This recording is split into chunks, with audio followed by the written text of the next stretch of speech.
Esselamu aleyküm. Ve aleykümselam ve rahmetullah. Korkma menden oğlum. Maşallah. Tuğuleme, tüydüge yokta çalyan ekenin.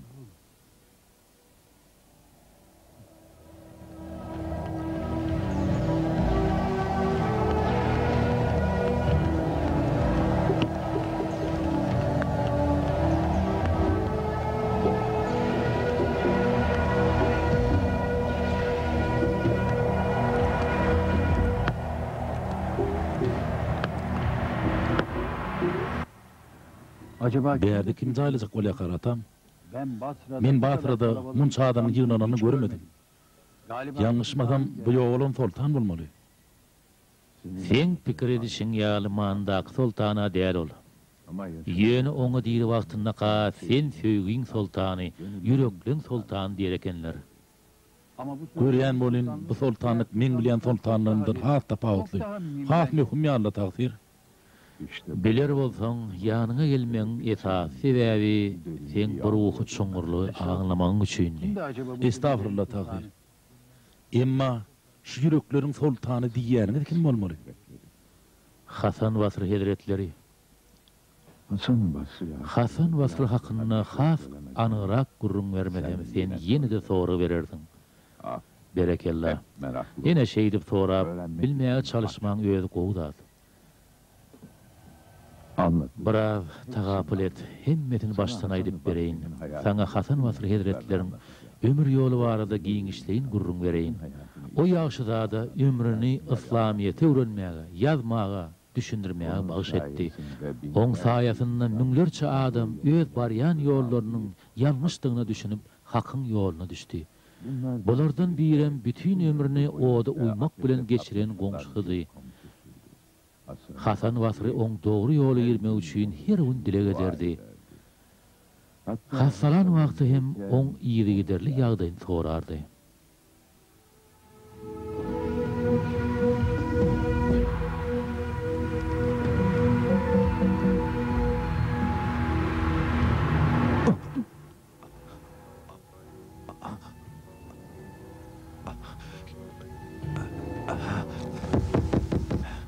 Kimdir o? Kimsen? Hasan-ı Basri. Hasan Basri. Buyur gel. He, bolya geliver. Hasan Basri. Hey Hasan Basri. Ehliyetinde geldin. Gelin gowalaydy. Senin Sen ruhu baylan men hassa yüreğime teselli berýär. Bilýänmişim on. İkimiz köp ýyl bäri goňşy otýarys. Sen menne hakyň bar. Inni sana iň soňky gede kaýyş edýän. Sen köp ýyllap oduýup geldiň. Giýje gündüz ony yaradan hasaplap sejde etdiň. Şu sebäpli ýatjak ýeriňem ot dolar. Emma heniden bolsa tövbe edip, la ilahe illallah Muhammed Resulullah diýip, Allah'ını zikir edip, on veren nigmatlaryna şükür et. Eger şeýtseň, hakyň derňägine baran wagtyň cennetde mekan tutarsyň. Baýdyandan gowdat. Emma ömrüm bilerek geçirip edin santy yamanlyklarymdan soňra heýem men günälem geçilip merhemete gowuşup bilermi? Esas zat imandır, anançdır. Mümin bilen kafir soňky deminne belli bolar. Bir niceleri ömrünü kafir bolup geçirip, iň soňunda imany gowuşar. Bir niceler bolsa ömrüni iman bilen, onanç bilen geçirip soňuny tersine döner. Kıyamat mahşarda soňky demdäki ýagdaýa terediler. Ateş. Ataşdan güýçli bolup, heýem oň öňünde durup biljek güýç bolup bilermi?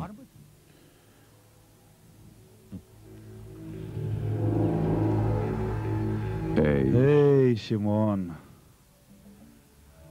ataş dünýä hem ahiret üçin yaradylan bir zat. Allah Taalaň emri bilen ot suw bilen söndürler, suw bolsa ot bilen gyzdyrlar. Doğrudanım. Men kelimeyi tawhid aýtsam, bu nälemden tapdan bagışlanyp cennete gidip bilermi? Hawa, Ey Hasan. Öyleyse Beýle bolsa kabul edýän. Ýöne bir şertim bar. Eger sen ähtnama ýazyp maňa kepil bolsaň, iman getireýin. Bolmasa gaty gorkýan. Allah Taala tawba edenleriň tawbasyny hökman kabul eder. Hasan Basri ähtnamany ýazdy. Uzak wagt geçmänkä Şimon dünýeden gaýtdy. Şimonyň wesiýet etmegi bilen ony ähtnama bilen bile jaýladylar. Jynadadan soňra öýüne gelen Hasan Basri eden işini ökünip eli urap başlady.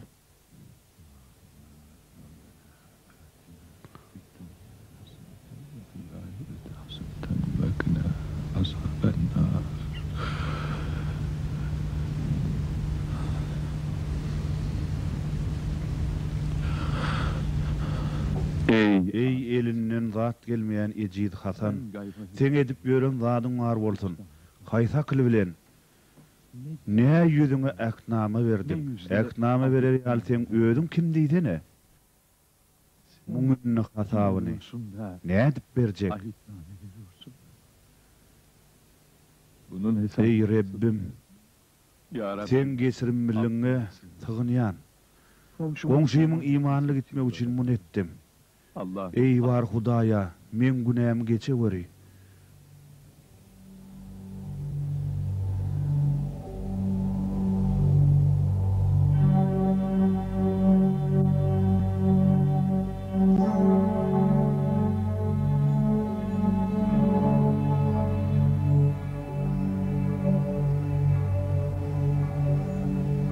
merhaba şey. Esselamu aleyküm Hasan Basri. Allah Allah Taala maňa geçirimlik etdi. Men ýal bir yaramady guly jedalandyrmaň deregine begendirdi. Eden etmişlerimi, yanlışlıklarımı ýagşylyk öwürip maňa jennetden yer berdi. Bir ýerde meni gaty gowy garşyladylar. Şoň üçin sen beren ähtnamaňa gerek bolmady. Men sen öňünde köp zada borçly. Ine, bir ýazyp beren ähtnamaňy ýygyny al.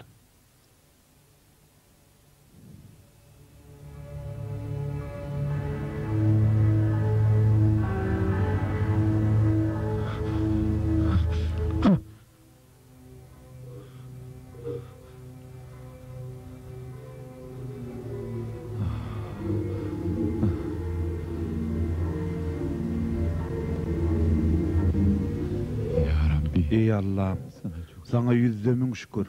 Goňşym ebedilik bagta gowuşdy, halas boldy. Hasan Basryň kakasy öňgül bolup, soňra İslamiyeti kabul edipdi. Oň ady Jaferdi.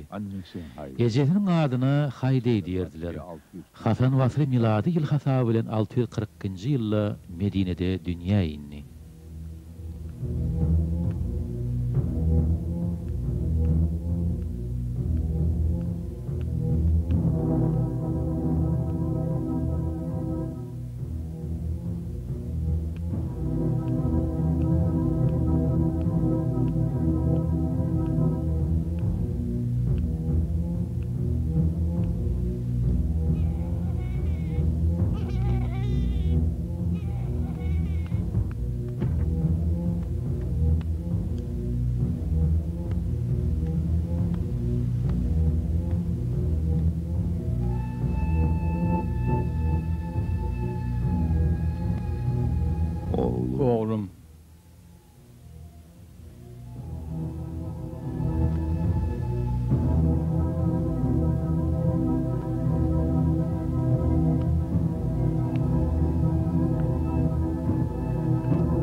Hasan Basryň sesiniň nämişin owadanlygyny, Kur'an okan wagty adamlaryň nämişin doňk galýanyny bilýärmi? Bunun Muň öz sebäbi bar. Peygamber aleyhissalamyň aýallarynyň biri bolan Ümmü Selemeň hyzmatyny eden ejesi kiçijik Hasan Basryny ýany bilen alyp giderdi. Ümmü Seleme de onu gowurup bagyryna basardy. Günleriň birinde o mübarek aýalyň süýdünden emipdir. Ana şoň üçinem Hasanyň seri şeýli ýakymly bolupdyr.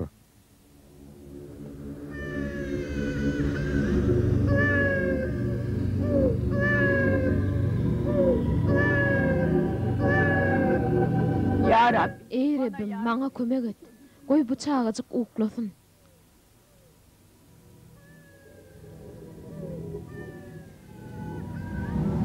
ya Rabbi. Ey beýik bir var, sana 100.000 şükür.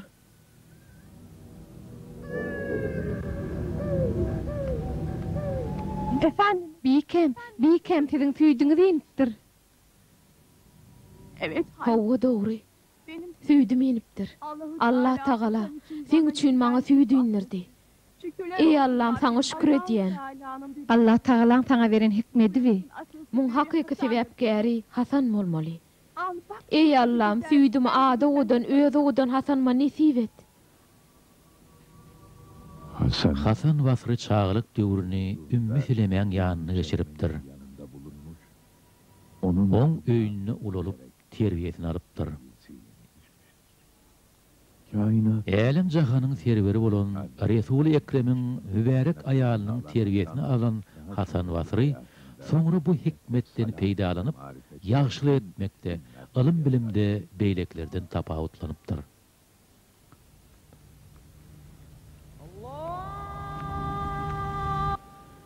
anneciğim. Ejejan, men namaza gitmekçi. Maňa ýagşy dilek etsene.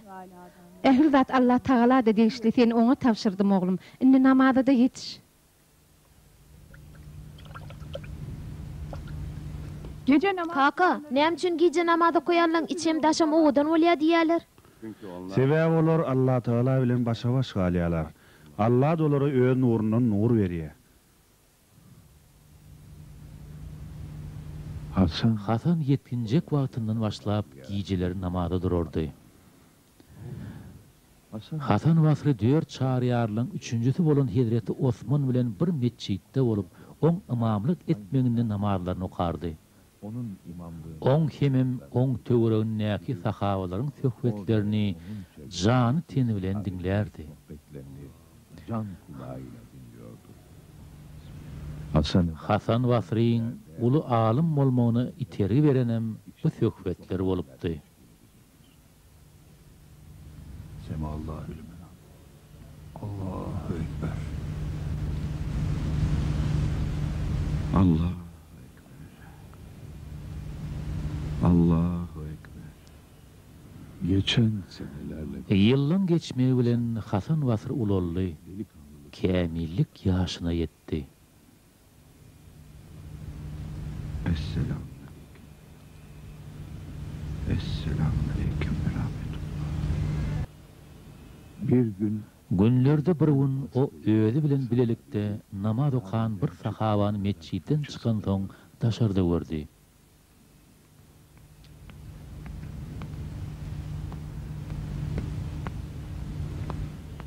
efendim Tagzir? siz daha Ýalňyja da siz meçhitde dua edip durduňyz da.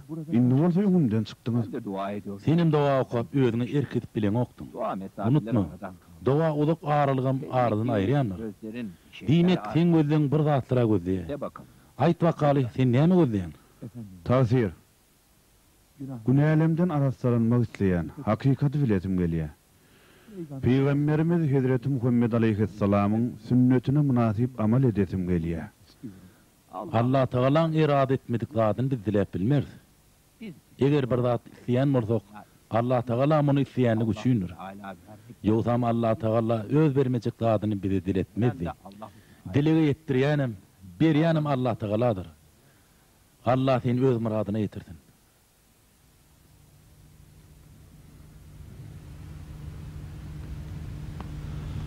Allah Allah Taala öz bermejek gadyny bize diletme. Dile etdirýänem, garşylygy berýänem Allah Tagaladyr. وبكل خلق عليم الذي جعل لكم من الشجر الأخضر نارا فإذا أنتم منه توقدون أوليس الذي خلق السماوات والأرض بقادر على أن يخلق مثلهم بلى وهو الخلاق العليم إنما أمره Hasan Basri Kur'an-ı Kanwatı oň sesi diýsem obodonny ýakymlydy hem täsirlidi. Herkes onu uluq höwes bilen dinlerdi. ملكوت كل شيء وإليه ترجعون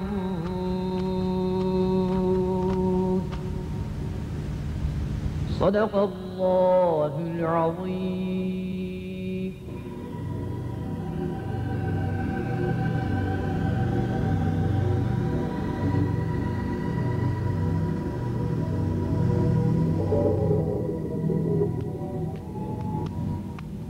Dualan kabul boldy. Abdurrahman ibn Temur Hazretlerinden sana hat bar. Doğrudanım İbn Temur Hazretleri meni Basra okumagy çagyrýam ka hawa İbn Temur Hazretleri maňa ders berjekdigini aýdýar. Meni Basra çagyrýar. Nesip bolsa Basradaky alimlarymyň derslerinden, söhbetlerinden peýdalanaryn, öz kemçiliklerimi düzeder. Assalamu alaykum Zafer. Wa alaykum assalam. Hoş geldiňiz. Gelin wakaly. Näme hyzmat? Zafer, benim goýumyz gömelipdir. Onu açmak üçin oğlun Hasan kömekleşäýse kim bolmaly? Elbette. Ece şunu takladana. Oğlumuz ama yola çıkmakçı. Men on yol şeylerini taýýarlap koydum. Goý gitsin. Oňa ak ýol arzu edeli. Allah Taala Hasany ilimli bilimli günäh iş etmeýän kişilerden eýlesin. Çok yoruldum. Yine gaty ýadatda öýän oğlum. Goýuma açyldy. İnşallah bu bereketli bolar. Haýne bilen, nüňeme bir kän suwa ýokdyň.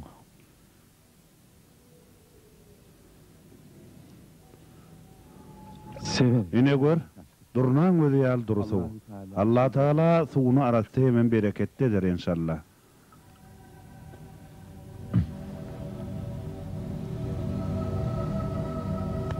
Allahu Teala. Taňry ýalkasyn. Eliň gözüň dert görmesin balam.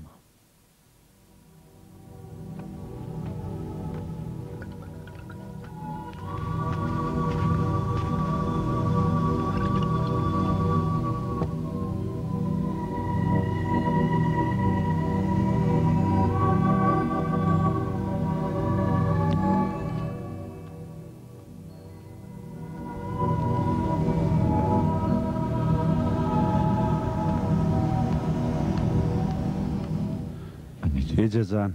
Wah balam. Kaka, menden razy bolun. Helal olsun oğlum. Senden yüzlemin razidir. Ine bu su meşki. Munda bolsa ýer ýalda atlar var. Allah sen öz penasyna saklasın oğlum.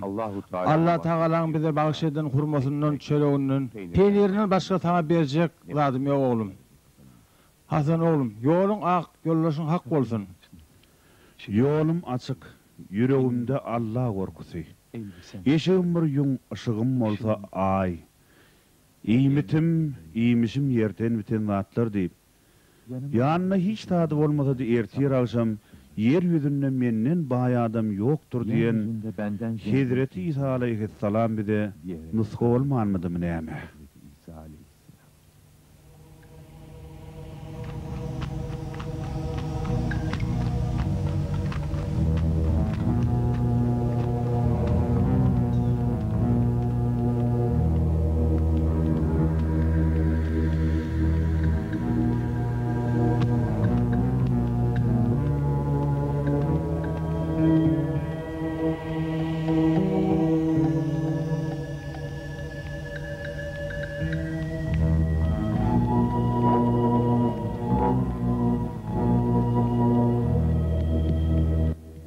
Hasan Basri Uzak ýola ilkinji gezek çykýan Hasan Basri ýolda gabat gelen adamlary bilen öz torbasyny naky, ejesiniň salan hurmasyny, çöregini, peýnirini paýlaşdy. azını yiyenler Oň adagyndan ýenler üýtgeşik bir tagamyň bardygyny aňdylar. bu azık Ondan her näçe iýip doýsalaram, ýene öňküsi ýaly adalman durardy. yolunu kesin. Ýol olup ýören garakçylar oň üstünden gülmek üçin meşegin näki suwuny içip ýer edindiler. Su bitti dedi. Ýygyndanyň suw gutordy diýdiler. O bolsa suw gutormaz diýipdi. Hayretle Olar gen galyjylyk bilen meşegi ellerini alyp içip görüpdirler. bitmedi. Suwun gutormaýanlygyny gözleri bilen görüp hayran galypdyrlar. Hasan Basri Hasan Basri bolsa ýoluny dowam edipdi. ve Allah Iň soňunda Allahyň iradasy bilen Basry şäherine baryp ýetdi.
Esselamu aleyküm. An şuna da bir seyret, yaman gowy durýarsyň. Alyň şunu. Goýuna gelin, ho, goýuna gelin. Ba goýunlar ba, ba goýunlar. Gelin goýun alyň, goýun. Ba goýuna gelin, ba goýun. Gelin alyň, islen zadyňyz bar. Gowy zatlar. Gelin ba goýuna gelin, ba goýuna.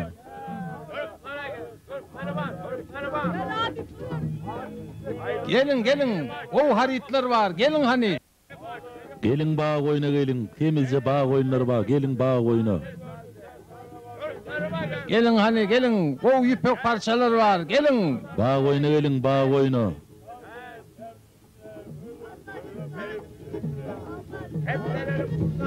Gel, gel. Allahu Ekber, Allahu Ekber.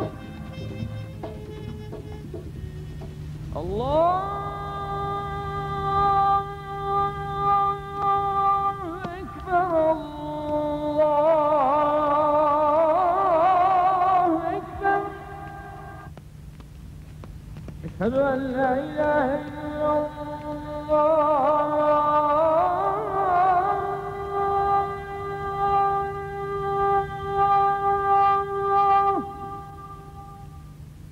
Allahu Ekber.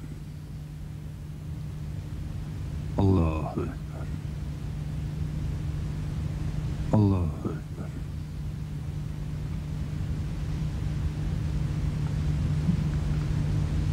Allahu Ekber.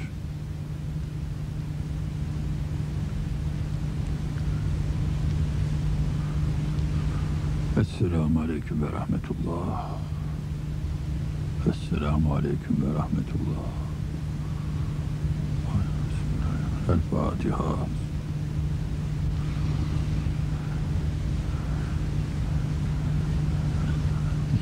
Amin ya Rabbi. Allah.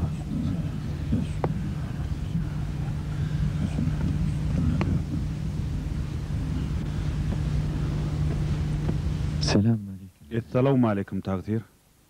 Wa aleykum esselam oğlum. Aydı otur. Adım Hasan takdir. Size hat yazıp binjalyk eden sizden tapa öwrenmek üçin ruhsat soran mennim. Elbette. Sen muňa dol hakyň bar. Bir adamyň derde öwrenmek üçin islew bildirmegi yeterlikdir. Hany sen aýt. Men tapmak üçin kynçylyk çekmän durdyňmy? Katan sap dolu takdir. Özüm Allah Taala tawşyrdım. Uzak ýol ilkinji gezek çykmagyma garamazdan ýadyrgymadym, kynçylygym çekmedim. Anhanem huzuruňuzda oturýar. Medine'deki alimlerimizden ders alpmydyň?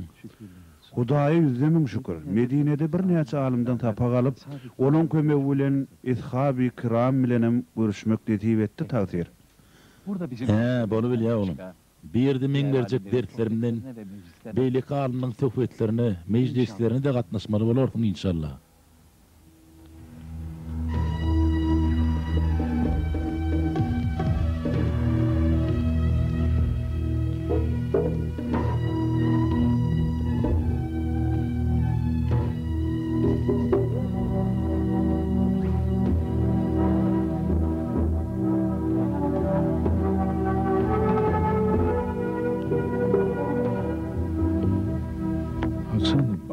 Hasan Basri Hazretleri Abdurrahman ibn Semura'dan başga Abdullah bin Abbas ýaly belli alimlaryň ilm meclislerine, söhbetlerine gatnaşdy.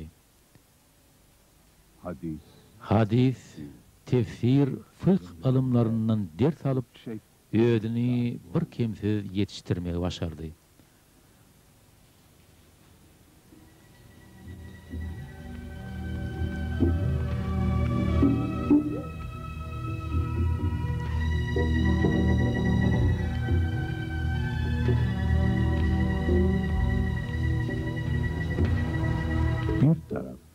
Hasan Basram eklenci üçin işledi, hemem düýpli bilim aldy.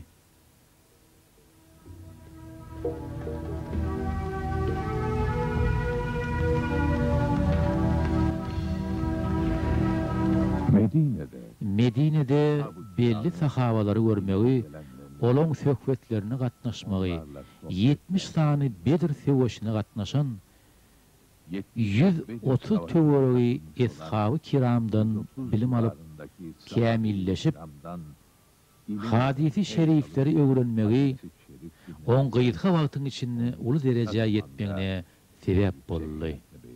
Miladil hasabı bilen 640-njy ýyllarda musulmanyň häkimeti aslynda bolan Horasanyň golaýyndaky Sijistanyny 20-25 ýyl geçmegine garamazdan godalanlar ýygy derli dowam edýärdi. Abdurrahman ibn Semurany Sijistandaky godalanlary ýatyrmak, şol ýerde täzeden İslam häkimetini dikeltmek üçin Sijistanyny häkim belenipdi. Müritleri oň bilen bilelikde söwüşe gitmek üçin taýýarlyk görüp başlapdylar. Savaşı elbette söwüşi hiç kime mitleýän näler. Ýöne başga çäre bolmasa söwüşmeli boljakdygy köre hasa. Men halifamyz Abdurrahman ibn Semuranyň ýanyna bolup, Allah ýol berde Sijistanaky godalyny ýatyrmaga gitmekçi. Bizler ilim bilim öwrenen adamlar. Şoň üçin hem uruşyň tarapdar däl. Meselen çödgüdi gany ýokmak bilen bitmez. Şeýle de bolsa sizi kıyın günüňizde taşlaba gidibiljekkel. Nesip bolsa ertir namazyndan soňra Medine'ye gitmekçi. Enem atam bilen görüşüp şo ýerden hem dissine Sijistana ýola çykar. Söwüş meýdanyny görüşeriz inşallah. İnşallah menim halifam Abdurrahman Semuro bilen bilelikde Sijistana tarap ýola çykar. Allah sizi öz penasyna saklasın.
Geleydin bana. Geçecan.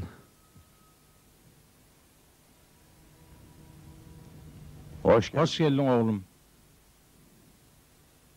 Okuğunu tamamladın mı?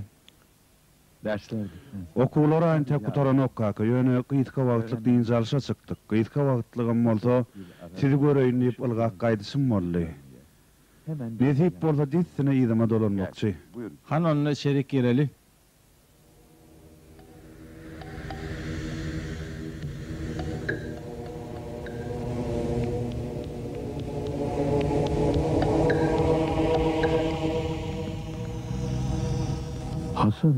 Hasan Basry Hazretleri Basrada näme işler edenligini, kimleň mejlisine, söhbetlerine baryp alym we terbiýe alanlygyny uly höwes bilen ejesi bilen kakasyna gurrun berdi.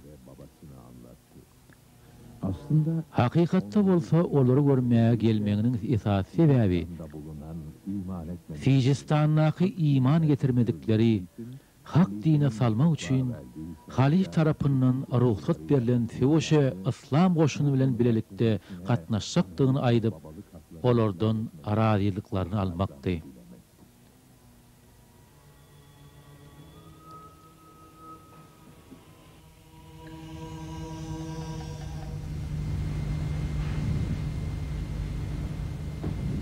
hakkınız. Menden razy bolun. Ýoluňa yollaşyň hak bolsun.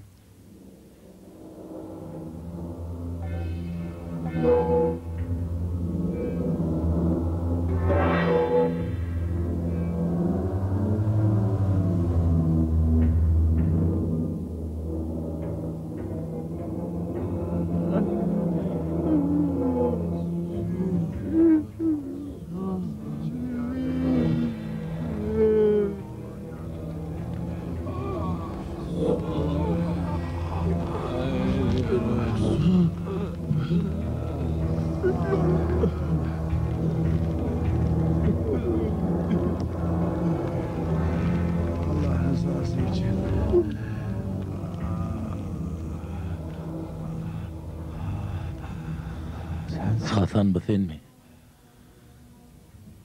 Bu sen mi Hasan? Hawa men Sinan. Sen doğru aýdýan ekeniň Hasan. Uruş meselen çözgüdi däl eken. Käşke her bir at gepleşik geçirilip parahatlyk bilen çözülsedi. Gutularsyň Sinan. Gutularsyň inşallah.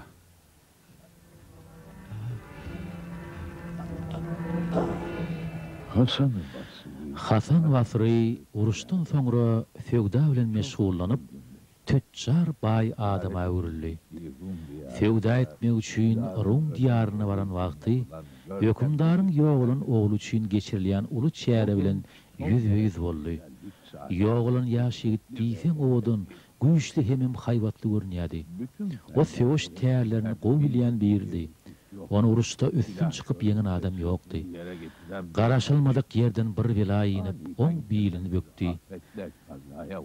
Edilen melhemlerin, dileklerin onu peydahı degmeyenem yoğaldı. Bütün halk öýüdiniň baýlygyny, ilmini, bilimini, hünerini, ýigidin uğruna gaýgyrman ulandylar.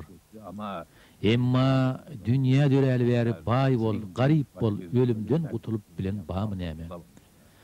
Bar zat Allah'ın emri bilen. Hökümdar her näçe urunsa da oğlunu halat edip bilmeyen ejidläp şärefi galdy. Bu waka Hasan Basry Hazretlerini güýçli täsir etdi.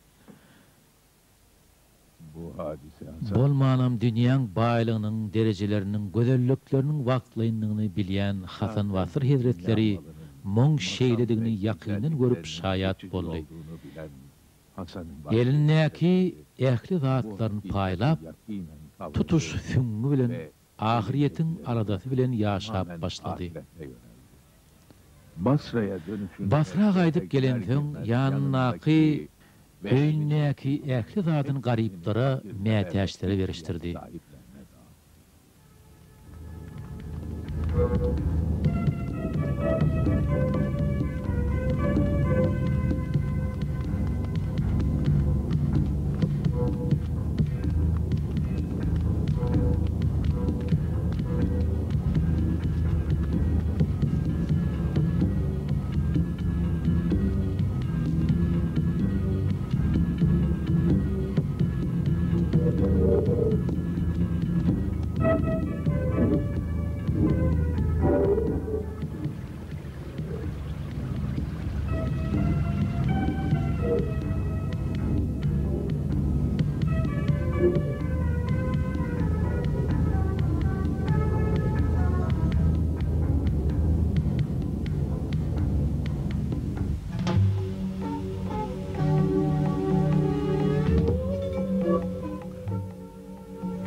Hasan Basry özüniň dürsügi, düýpli öwrenen alma bilimi, owadan ýakymly sesi bilen wagyz nesihat edip, gaýyska wagtyň içinde teoreň näkilen söýgüsini gazanmagy başardy. Amyň giýewsi Şahryarlyň 4-nji Hazreti Ali özüniň haliflik eden döwründe Hasan Basryň at owazyny eşitip, hiç kime bildirmeyen Basra şäherine gelýär. Berýän wagyz nesihatlaryny dinläp, oňa gowny ýetýär. Şonna Hasan Basra öz möhrü bilen ruhatnama hatyny berýär. Bu musulman dünýäsinde ilkinji hat üstü bilen berilen ruhatnamady. Şol günden başlap hat üstü bilen ruhatnama bermeklik adaty başlanypdyr. Dogonlar, haram zatlyň owadanlygyny, bedegine ýalpylladyny özüňizi arlatma. Lezzetlerini özüňizi allarma. Her bir edýän işleriňizde Allah Taalaň buyurun, gadagan eden zatlaryna üns berin. Buyurulan hemde gadagan eden zatlary ýagşy bilip, şoňa görä-de ýaşamagy çalşyň. Çünki bu ýalançy dünýäň goş ýazylyp geçilmeli düşelgediğini unutmaň. Bu dünýä ebedi galynjak yer däldir. Ýalançyda iň uly baýlyk dünýäň haýhöwüzinden gaçmaklypdyr. Dünýäň haýhöwüzini özüne aldyran awraýdan, dünýä malyny ýygnaýan bolsa gözden düşer. Ýalançy diýeniň bedenip betlenen gelin mysal bir zatdyr. Herkes oňa bakar, ýüreklerimiz oňa umtylar, nebitimiz hem oň ışkyna düşer. O bolsa Allygyny aşyklaryny helak eder. Diýirler, ölülerden soňky gelenler öňkülerden ibrat alanok. Ariflaryň bu dünýä özüni allyryp biler. Elbetde oň höwetine düşen dünýäligini gazanar. Emma gatrak gidiberse ağırlığa düşer. Ahirete gidýän ýoly unutup, ýygyna gaýtmalar öýtmez. Resul Ekrem sallallahu aleyhi ve selleme dünýäniň äkli hazinalar wada edilse-de o kabul etmedi. Dünýä waýlygy Allah Taalanyň halan wenneleriniň elinden syna etmek üçin alındy. Allah'nyň düşmanlaryny bolsa ağırlatmak üçin berildi. Eger bir gulun ummaty baýly bolup, giýje günni wada etse, emma ýen wadynyň haramdygyna ýa-da dälligini üns bermese, Allah Taala oň hiç bir wadadyny kabul etmez. Mümin adam üç tadi, dünýäniň panylygyny, nygmatlarynyň wagtlaýynlygyny, hemem ölüminiň başyna geljekdigini unutmalylar.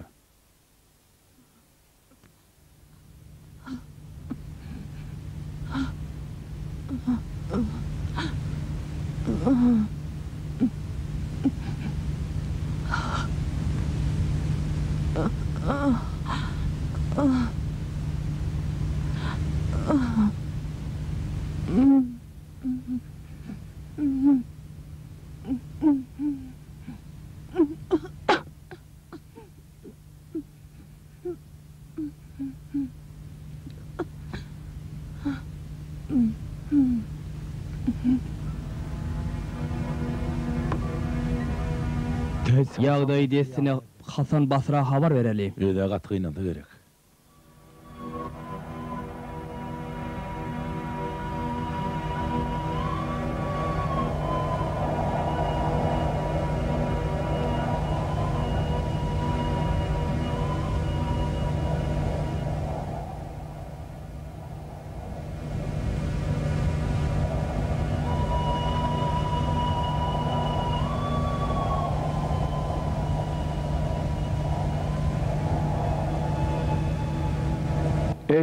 Ey musulmanlar! Gabr dünýäde herketiň barjak iň soňky öýü, ahiretiň bolsa başlanýan ýerdir. Eger ählimiz ölüp gabra girmeli bolsak, onda bir nädip zowk sapada ýaşap gedip bileriz. Ine men göz ýaşlarymyň akmagynyň sebäbi de şudy.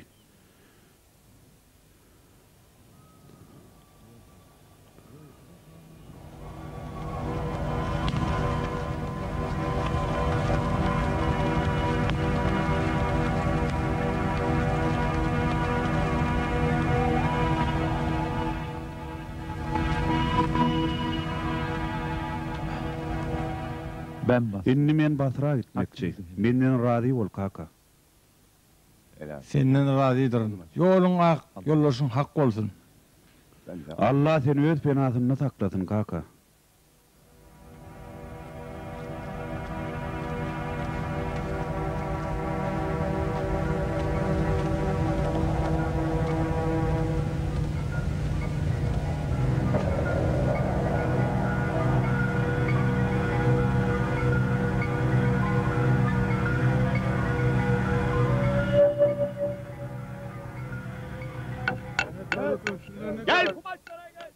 Hanı gelin tevda edelim, gelin.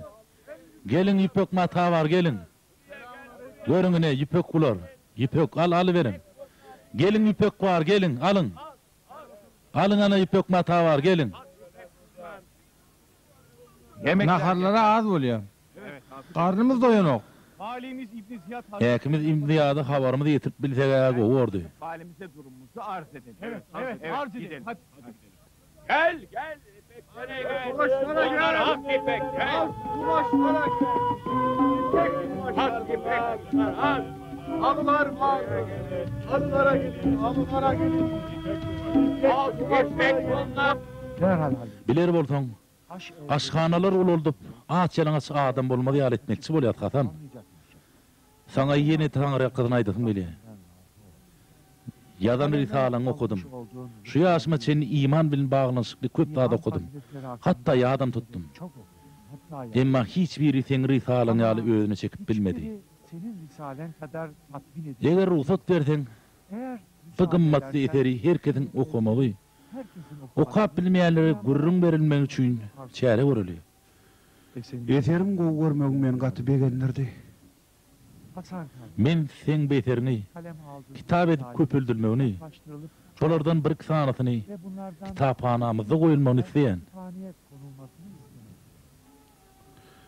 Gardaşym İbn Ziyad. Eger beýle pikiriň bar bolsa, özüň gowy bilýän. Men bu ýagşy niýetime güni aýdyp biljek zadym ýok. Täzece goýa önümler var. Ýaňyja ýygylan goýa önümler. Gelin alın, gelin. Arlanca ödüm. Gelin goýa önümler var. Gelin. Köp Taňry ýalkadyn, Taňry ýalkadyn. Taňry ýalkadyn adamlar. Taňry ýalkadyn. Sebzeler var. Gelin goýa önümler var. Gelin. Allah sizden razı olsun. Taňry ýalkadyn. Allah razı olsun. Ya Taňry ýalkadyn adamlar. Taňry ýalkadyn. Dostlar, selam.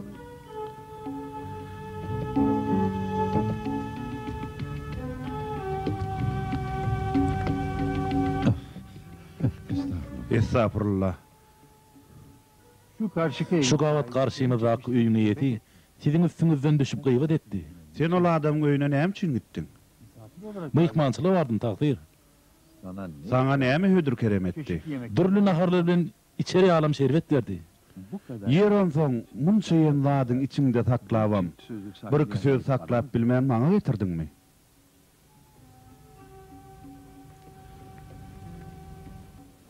Şu hurmany şol öýde oturan adama eltip ber.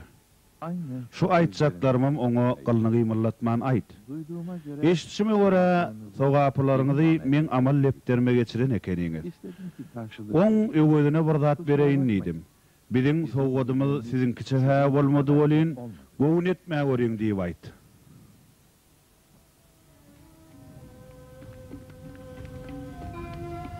Efendim.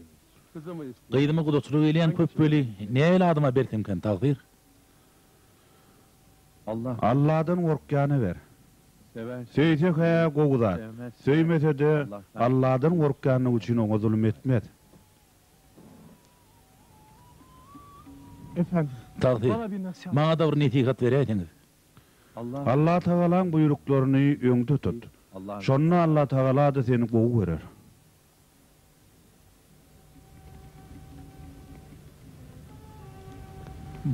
Maňa da bir netihat beriň takdir. Men näme etdim gowy gorkar? Kıyınçılıklar bilen korkunç hadisalar bilen yüzbeýüz bolmagy mümkin. Bu ýagdaýda ýa halas bolurdyň ýa-da helak bolardyň. Şunu unutma, hasaba çekilmezden öň nefsini hasaba çeken ýeňýänler. Nefsinden gapil galan ziyan çeker. Soňunyň aladasyny eden bolsa halas bor. Eger hay höwesine gurluk etseň, ýolundan adaşardyň. Yumşak mulaýym bolsaň utordyň. Allah'dan korkýan adam anamdar adam bolar. Anamdar adam awrat bilen wakyp hakykaty görer. Hakykaty gören düşüner.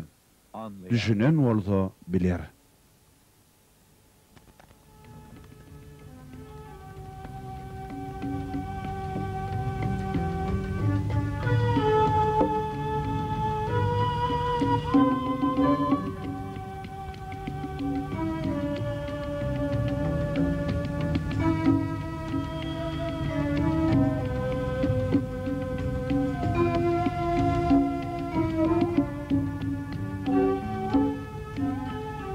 Bugünkü sinaga taýýarlandыңyzmy? Han oglum sen aýt. Bugünkü görüşmämiziň ady näme? Bugün siziň soňky ýazan ýeseriňiz bolan Hasan Basry Ilmy Haly adly kitabynyň üstüne durup geçmeli tagdyr. Hani sen aýt. Din nimek näme? Adamlary ebedi bagty ýetirmek üçin Allah Taala tarapyndan iýerilen ýol tagdyr. Sen oglum iman hakynda bilýänleriň düşünür bakaly. Şertleri näçe? 7 san tagdyr. Birincisi Allah Taala inanmak. İkincisi periştlere inanmak. Üçüncüsü kitaplarına inanmak. Dördüncüsü peygamberlere inanmak. Beşincisi ahirete inanmak. Altıncısı hayrym bolsa şerem bolsa Allah'dan görmek. Yedincisi ölüp soňra direden. Hani sen aýt täretin parlary näçe? 4 sany tawsir. Yüzüňi ýuwmak, iki elini tirseklerin bilen bile ýuwmak, başyň 4-den birini mesk etmek, aýaklaryň topuklaryň bilen bilelikde ýuwmak. Evet. Ýagşy. Inne dertimiziň uğrun biraz üýtgödelim. Siz özüňiziň dol düşünüp bilmedik ýa-da ýadyňyza gowy almadyk meseleleriňizi soran. Halifa, İslamiyetiň bize gadagan eden zatlaryny ýene bir gezek sanap beräýseňiz. Yaramaz ıtıkat, gowşok iman, her bir işte doğruluktan ayrılmak, yaramaz işleri, günahını dogam ettirmek, yaltalık etmek, yersiz yere zulüm etmek, ateneğin kanına, ahlakına ters geleyen işler edip, sözlerini dinlemedilik. Köp vaqt ant içmeklik, adamlara eziyet etmek, yalan yere dava etmek, günahlarını unutmak, tekebbirlik edip, özüňi honnan wärsi tutmak, ziyan çekeninde gurrun etmek, düşmançylyk etmek, bir adamı tanaman yamanlar diýmek, ýyly derli yalan sözlemek, gıýbat etmeklik hemem isrif etmeklikdir. Teyemmümün parlaryny aýdyp beräýseňiz. Owul niyet etmek. İkinci ellerin pek toprağa vurmak. Üçüncü bururup yüzüne mesk etmek. Dördüncü yine vururup ellerin tirseklerin bilen bile mesk etmek oğlum. Halifa, namalyň parlaryna aýdyp beräýseňiz. 7'si daşyndadyr. Oňa şert diýerler. 5'i içindedir. Bulara rükün diýerler. İlki 7 şert aýdaýyn. Pek suw bilen täret almak. Arasy ýerde durmak. Uyut yerlerini yapmak, kıvla tarafı durmak, vaqtını okumak, niyet etmek hemde namaza başlamankan Allahu Ekber diýmekdir. Rükünleri bolsa kıyam, kıraat, rükûk, sucud hemem ahirki tahiyyette teşekkûd mukdaryny oturmakdyr. Söhbetimizi şu yerde gutaraýalyň. Hasan Basry Hazretleriniň düňkü söhbetde aýdanlary men diýsem pikir çümdirdi. Hasan Basry Hazretleriniň adamlary ýygy derli oýlanmaga mejbur edýän, özüne çekýän güýç, oň İslamiyetiň üstün taraplaryny beýan edýän hikmetli sözleridir. Şeýle de bolsa aýt bakaly. Seni oň haýsy aýdan sözleri beýle oýap atyrdy, katady gardaşym. Bizim towamyzam towa mätäşdir diýen sözleri meni oýlanmaga mejbur etdi. Emma bu sözleri gaty et düşünürdi ahyren. Towaň şertlerine laýyklykda dil bilen hemem hal bilen, ýagny günah işleri, haramy taşlamak hemde alandadyň hakyky ýeti bilen halallaşmak bilen towaň kabul bolýanyny aýdypdy bilsen. Ha, inni düşündüm. Şertlerine laýyklykda edilmedik towaň çyn towa däerligini düşündirmek üçin biziň towamyzam towa mätäşdir diýen eken o.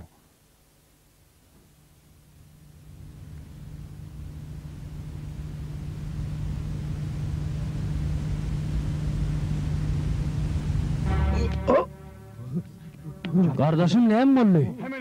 Detine öýüne gideli.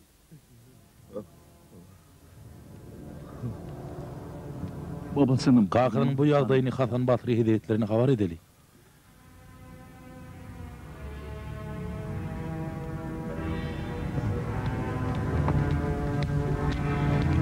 Esselamu aleyküm. Esselamu aleyküm. Wa aleyküm esselam. Efendim. Halifa, sizi beýle pikirlenmäge mejbur eden zat näme? Medine'de kakam ýadyma düşdi birden. Medine'ye gitmeliyen pikir gapla ballı meni. Ruhsat edin. Gidem sizin bilen gideyli Galipa. Biya kem olmazdı.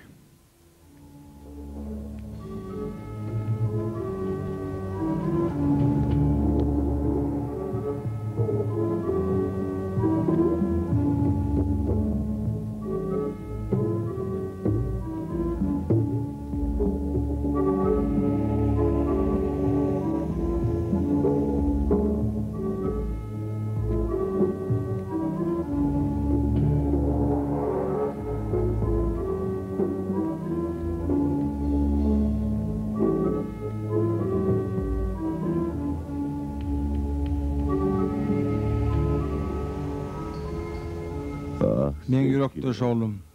Sana buysanyan, cümle cahan sana buysanyan. Çağ tarafta sen taliplen vardığını gördüm, eşittim oğlum. Bu men deysen begenriye. Ey Rabbim, oğlumun alımını bilimini arttır.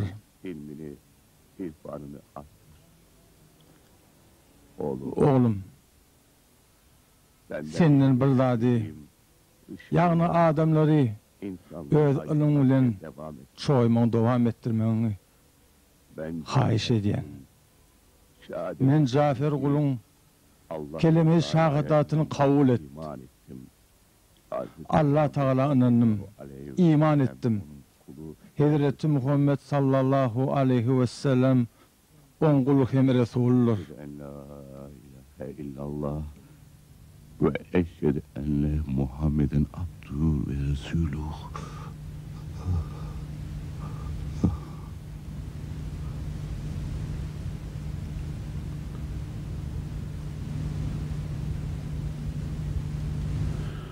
Bir adam ölüm yastığına yatırka, kelime-i şahadadı aydıp can verse,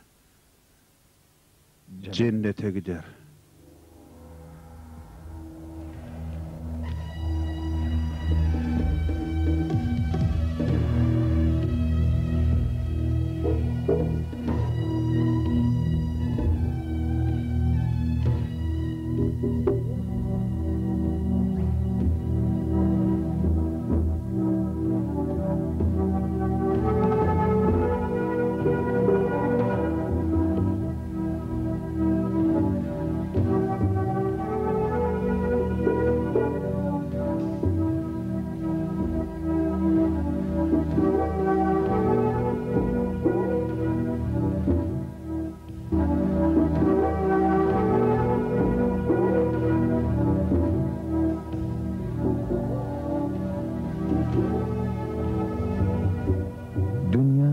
Yalancı dünya, uka gidip, düşününü arzu hıyala çümen, sonra olsa oyunun adamın düşü misali bir zattır. Ey adam, adamların köplüğüne seyredip ağırlanma, çünkü sen yalnızsın, yalnızdan ölürsün, kavrada yalnız gidersin, kavradan yeközün turursun, sonra öz hasabını ödün verersin.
Hasan Basri Hazretleri öz şagirdleri Katade ve Yunus bilen bilelikte üstlerine farz bolan haç farzını yerine getirmek üçün yola çıkanlarına suwlar gutorypdy.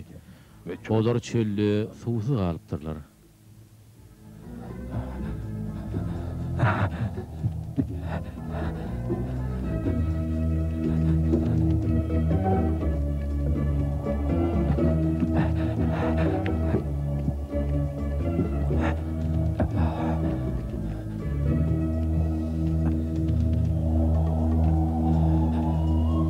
Ine sana su. Bu yerde ne yüp var, ne de gap. Yanımızda ne bir yüp, ne de gogo. Tavsir, su neydi balıp borka? Allah Teala Rahman ve Rahim'dir. Onun ehli zada gücü yetyendir. Mene namazımı komokçu.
Halifamda da soralı.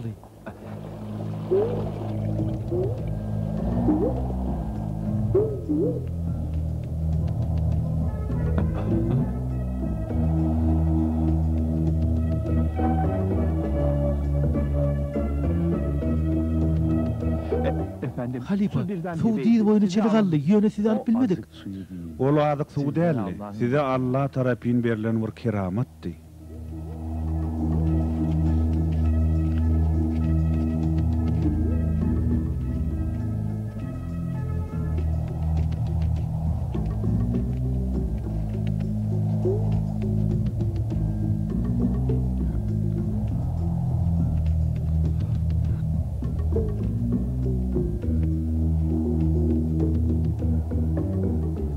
Halifa, bu hurma bizim hem yerde yetecek.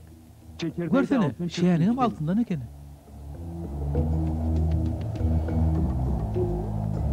Allah Teala herkesin rızkını veriyenler. Hep denelim, buraya gidin. Hep denelim'e gelin, buraya gelin. Hep denelim'e gelin. Az ipek bunlar, az.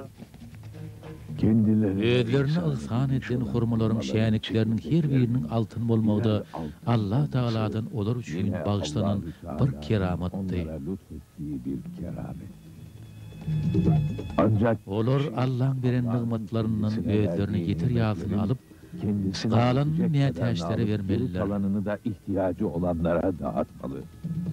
Hasan Basır'ın şahitleri soğağa oğuşma üçün edil son yalım ettiler.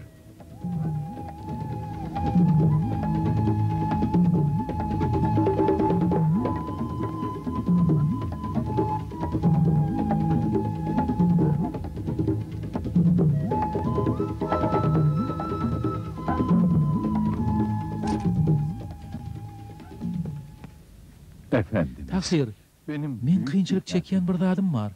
Men zadım pulun çağa çoğulan ışığına düşüp ibadet etmeye, hayırlı amallar bilen meşgul olmaya vakt tapamak.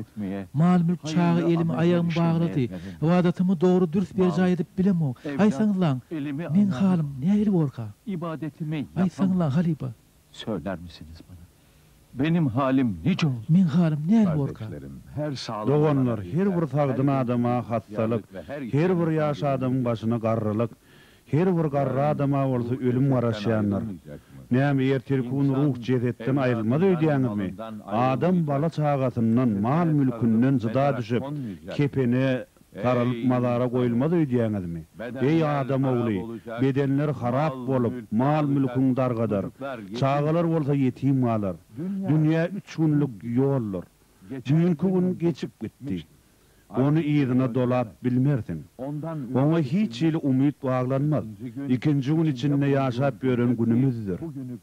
Bu günü özüne olca hemen fırsat deyip bilmeli. Üçüncüsü olsa ertirki gelecek günler. Sen ona yeteceğin, yetmeyeceğin ne bellidir. Belki innikune koğuşmanam ölürsün. Bugünün gadırgınmatını ne edip, haysi yolun bilmeli. Rabbini tanan onu söyler. Dünyanı tanan ondan yüz öğre. Mümin adam gafil olmaz. Bir derek işlere güymenmez. Fikir eden vakti kıynanar. Allah Teala öz bendesine hayır dileyen vakti onu mal, mülk, maşgale bilen gümrah etmez. Taksir eşitdiniz mi? Bugün Muaviye Hazretleri halifeliğini oğlunu taşımakçı bolýarmyş. Halifeliği oğluna devretmeye hazırlanıyor.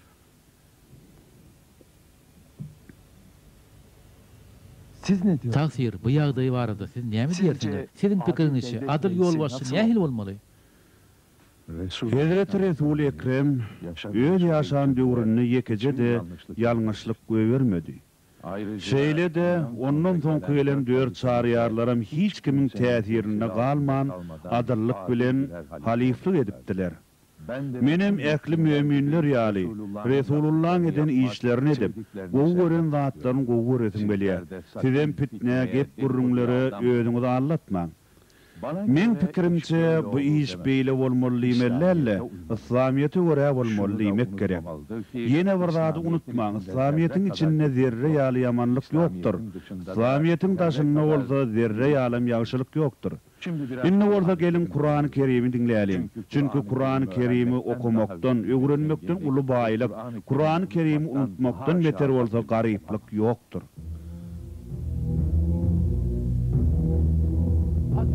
Basra daşta urukdan gelen mihmanlardan ne oluyor? Bu yere gelen herkes Hasan Basri Hazretlerini görmüyor ışkınına. İl gün Hasan Basri Hazretlerinin hormatına Basra gelýär diýjek bolýaňyzmy? Hasan Basri Hazretleri Basra'da da yerleşeli bäri. Bu yerde adalet hüküm sürýär diýjek bolýar. Dogry aýdýaň, rast aýdýaň, gaty dogry.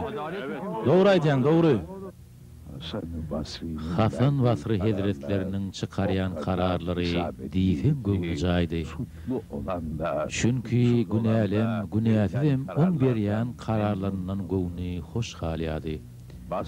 Basra halky ony şeýh diýip yglan edipdi.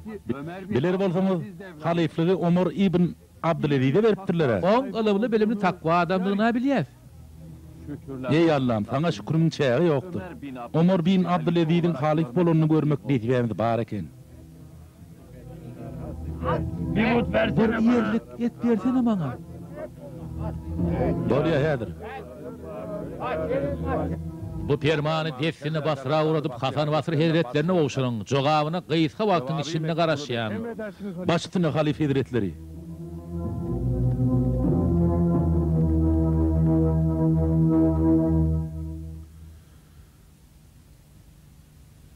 Bugünkü hutbamızda ilmin üstünde durup geçerdi inşallah. Kiçi yaşta ilmi öğrenmek taşın yüzüne oğudan nağış yatan ýaly birdatdyr. Nadanlyň arasyndaky alimler, hastalyň arasyndaky aýlanýan lukmanlara meňleýärler. Alimyň ukuda ýatany nadanyň oýa edip ýöreninden has ýagşyrakdyr. Bir sagat ilmiň pikirini etmeklik, iýje wagtyndan ertire çenli pikir etmän nepil wada dedenden owrakdyr. Alimler asyrlaň, döwürleň ışığı hasaplanýar. Her bir alim öz döwrüniň adamlarynyň öňüni ýagtylýan sıraýarlar. Alimler bolmasa, adamlar garaňkylykda galar, insanlykdan aýrylarlar.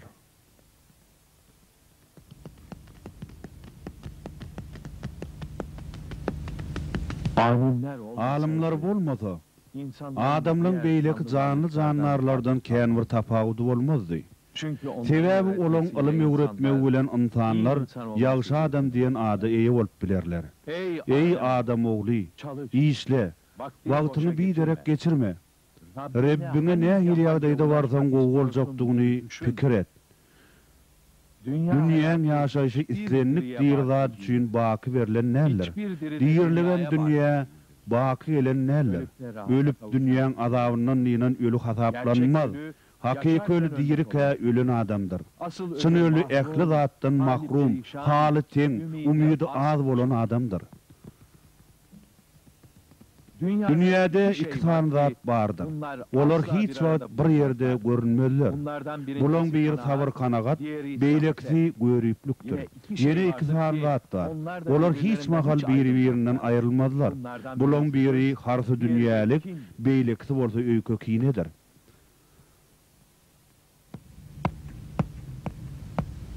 Yine bir hükman bilmeli zat var. Eger bir gul ähli ilmlary öwrenip, ömrünem ibadet bilen geçirse, emma aşgadanyna atjan zadynyň haramdygyna ýa-da dälligine üns bermeýän bolsa, Allahu Zülcelal oň hiç bir ibadetini kabul etmel. İştan hakikatiyattan çıkarmak musulmana gelişmez. Dünýäniň paniýligini, nymatlarynyň wagtlaýynlygyny, şeýle hem ölümün hükman başına geljekdigini bilmeliler. Mümin ýergiderli nefsinden üstün çıkıp, onu Allah'ın razıligi üçin hasaba çeker. Ey musulman doganım, sen haram zady terk et, halallan olan islenlik zady iyi. Riyadan, ýagny görnüş üçin edilýän ibadatdan gaç. Çünkü Allah Taala bu işe diýen gullar söýýän näler? Dünyada öýleriniň hasap sorayan adamlaryň ahirette hasaban sat dolar. Ahirette hasawat bermedi kıyın bolanlaryň yalançyda hasabyn çykarmaýanlygy üçindir. Ey ediz jemaat, dua dilek edin. Duany hiç wagt ýadyňyzdan çykarmaň. Hemişe dua edip gedin. Men dualaryňyzyň kabul bolmajagyndan gorkamok. Siziň dua dilek edip bilmejek ýagdaýa gelmeňizden, gaflata gumra bolmagyňyzdan gorkýan. Inni dua edelim. Hormatly Hasan Basri Hazretleri, halifimiz Ömer bin Abdülaziz'den size gat getirdim. Sizin berjek jogaňyzy garaşyp, onu alyp gitmegen maňa tapşyrdy. Hatyň jogabyny kän garaşdyrman ýazar, inşallah. Yunus oglum, aýdy berin tahyr. Mihmanymyzyň uğruna seret, oňa hödür keremet. Sizem men hatyň jogabyny ýazyp bolýansam, mihmanymyz boluň. Köp taňry ýalkyny taýyr. Allah hemmämiz bile ýalkasyn. Buyur. Ey waraýalyň. Ey müminliň alimi, ýol weledi. Size köp duaý salam bolsun. Men Allah'ın guly Ömer bin Abdülaziz. Bir barın kömegi bilen häzir halifligi öz boýnuma çekýän. Jogapkärçiligiň guly, işlerim bolsa köp. Sizden bu agyr wezifäni adalatly, ýalňyşly dolandyrmak üçin adyl ýol başçyň näme etmeligi barada ýazyp uratmaňyzy isleýän. Bu urda öz pikirleriňizi beýan edin. Öz aşyňyz bilen men ýolumy ýagtyrdym. Oý netijede İslamyň ýoly ýagtyrsyn. Allah seni öz penahyna saklasyn. Ömer bin Abdülaziz. Ey müminliň emiri, bir zady unutmaň. Allah Taala adyl döwlet ýolbaşçysyny zulmüň, nahak edilýän işleriň öňüni almagy, ejirlere kömek etmegi, dağda, düzde galanlara arka durmak üçin yaratdy. Adyl döwlet başlytany öz zadyny nähili goraýan bolsa, öz zurriýatyna nähili mehribanlyk görkezýän bolsa, döwlet malyna da, halkyna da şoň ýaly garamarlar. O bedennäk ýürek misaly bir zatdyr. İçi goşlar ýürek gowy bolsa gowudyr. Nähä işlese de bozulýandyr. Adyl döwlet ýolbaşçysy Allah Taalaň buýruklaryny ýerine ýetirer. Oňa boyun eger. Öz tabiinligini naklaryň da Allah boyun egmelerini tergi berer.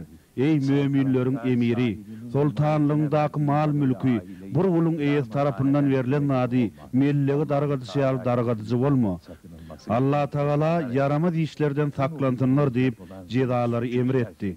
Muny durmuşa geçirmekçi bolýan adam günah iş etse, heýemmir gelişermi? Ey müminleriň emiri, ölüm ýastygyna ýatyrkan, ýakyn garyndaşlaryň etjek kömegini ujypsyz boljakdygyny unutma. Ölümden soňky ýagdaýy pikir et. Ölüme, ondan soňky günüňe taýýarlyk gör.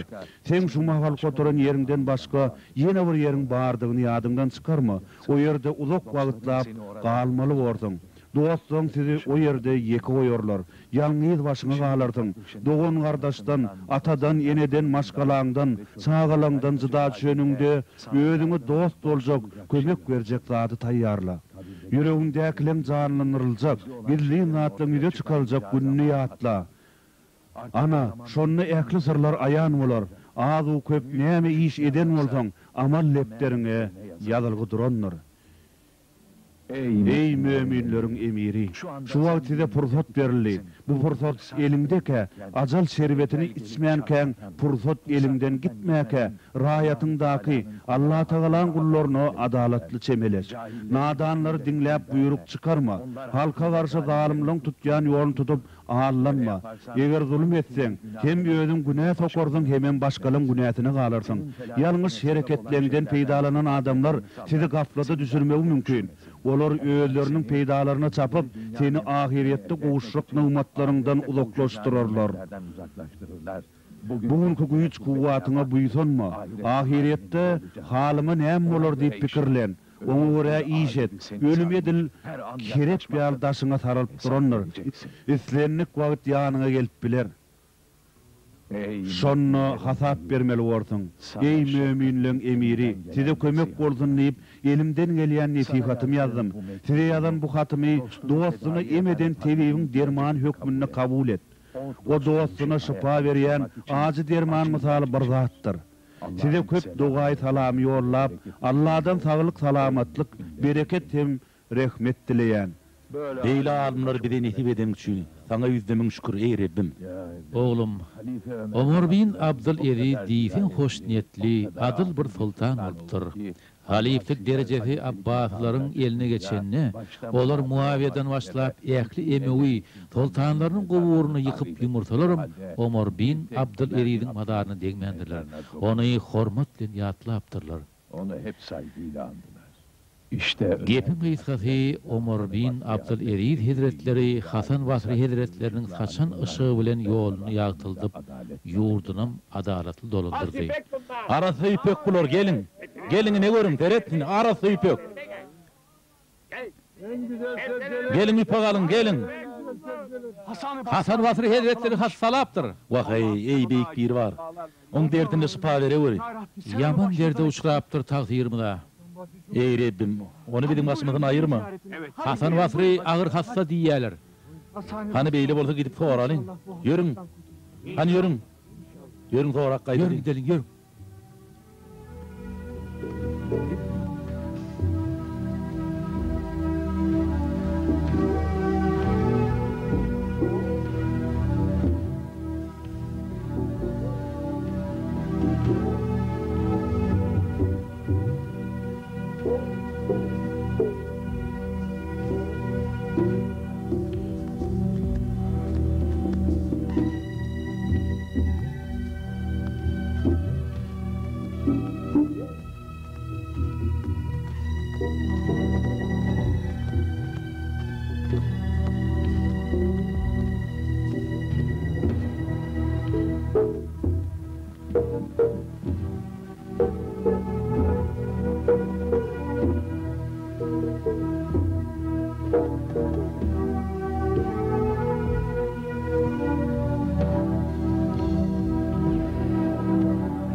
Hasan Basri halifamız orada da aýtjak bolýar.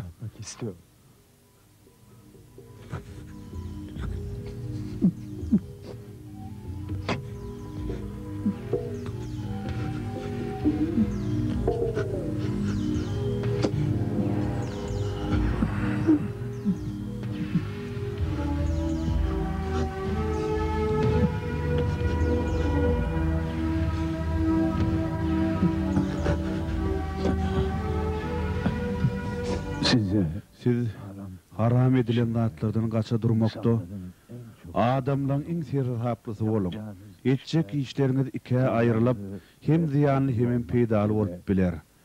Siz peýdaly bolan edip, özüňize gaty üns berin.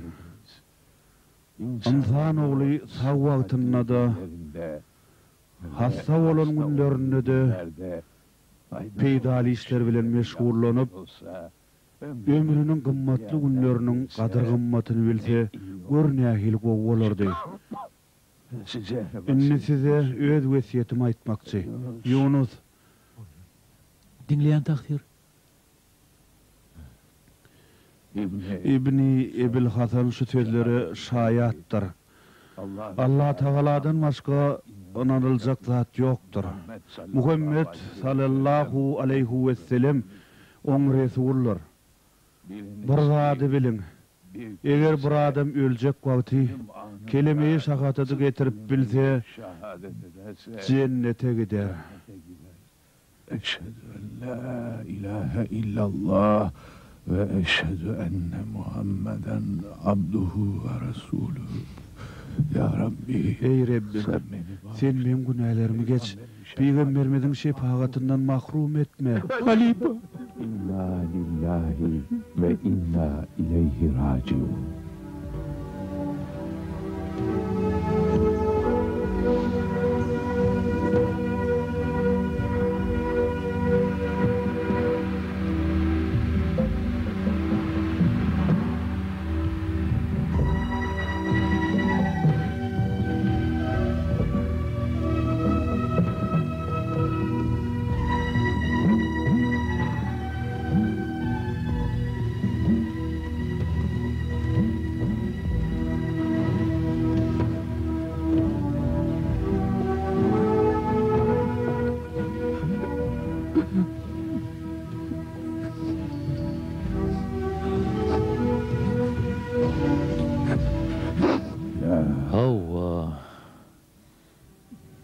İşte böyle. Yine yağdaylara şeyli oğlum. Fikir etmeyen gereği yok. O hedir şeyli bir gowy yerde. Ödüm diýsen bagtly. Hadi evlat. Enni men gideyin oğlum.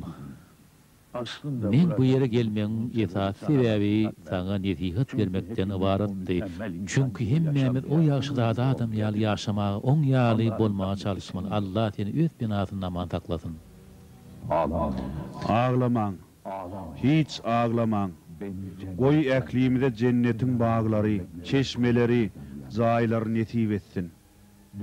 Dünýäň senden soňra nähil boljakdygyny bilesin gelse, senden öňkü ölenlerden soňra näme bolandygyny göz aýlamaklyk ýeterlikdir.